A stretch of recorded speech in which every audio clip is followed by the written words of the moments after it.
Баршаңызға сәлем. Бүгін сіздермен бірге майсөг рецептімен бөлісетін боламын. Каналға тіркеліп, лайк басып, комментарий жаза кетіңіздер.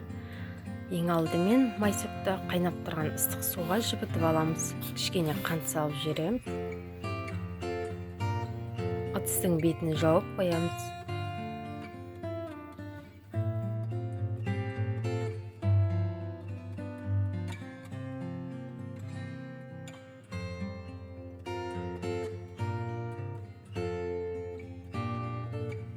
Ыдысымыздың бетін жауып қоямыз. Майсөгіміз жібіген соң сүзгішпен сүзіп аламыз. Таза матаның бетіне жайып қоямыз.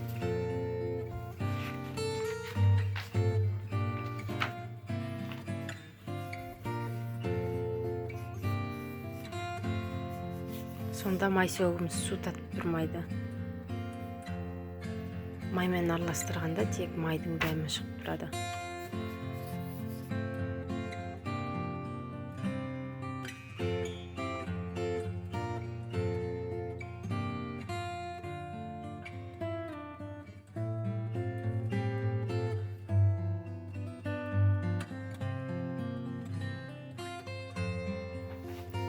Майсөгіміз кепкен соң осындай шашырап тұрады. Ыдысқа салып аламыз. Жемендеп қант салып араластырамыз.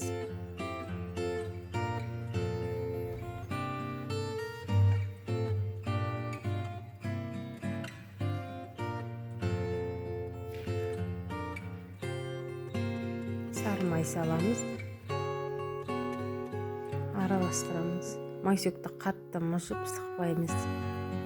Жеммен ғана араластырамыз. Сонда майсөг езіліп кетпейді. Енді біз көшенге қосамыз. Барлығын араластырамыз.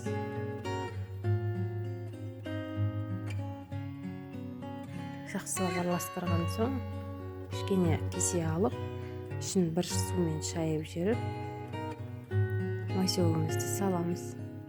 Жан жағын тегістейміз және тарелкеге саламыз. Өте дәмді майсөгіміз дайын. Рецепті жасап көріңіздер. Ең керемет рецепттердің бірі. Және де каналымда женттің рецепті бар.